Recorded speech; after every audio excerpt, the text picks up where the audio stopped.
in ourselves. It takes no rise from outward things, what ye single quote you may believe. There is an inmost center in us all, where truth abides in fullness. And to know, rather consist in opening out a way whence the imprisoned splendor may escape, than in effecting entry for a light supposed to be without. Browning.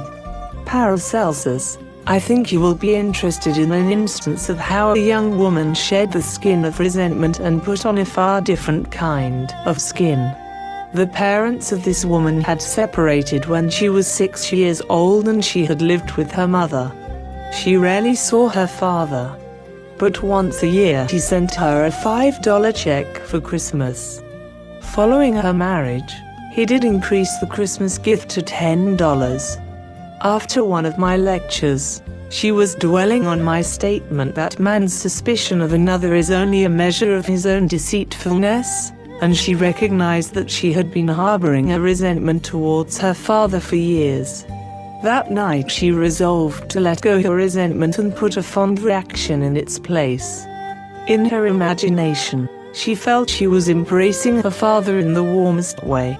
She did it over and over again until she caught the spirit of her imaginary act, and then she fell asleep in a very contented mood.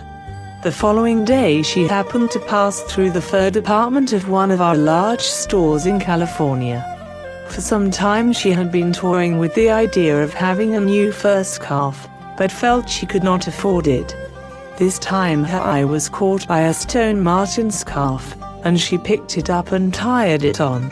After feeling it and seeing herself in it, reluctantly she took off the scarf and returned it to the salesman, telling herself she really could not afford it. As she was leaving the department, she stopped and thought, Neville tells we can have whatever we desire if we will only capture the feeling of already having it. In her imagination, she put the scarf back on, felt the reality of it, and went about her shopping, all the while enjoying the imagined wearing of it. This young woman never associated these two imaginary acts. In fact, she had almost forgotten what she had done until, a few weeks later, on Mother's Day, the doorbell rang unexpectedly. There was her father. As she embraced him, she remembered her first imaginary action. As she opened the package he had brought her, the first gift in these many years, she remembered her second imaginary action, for the box contained a beautiful stone marten scarf. Ye are gods, and all of you are children of the Most High. Psalms 82:6. Be ye therefore wise as serpents, and harmless as doves. Matthew 10:16. The end.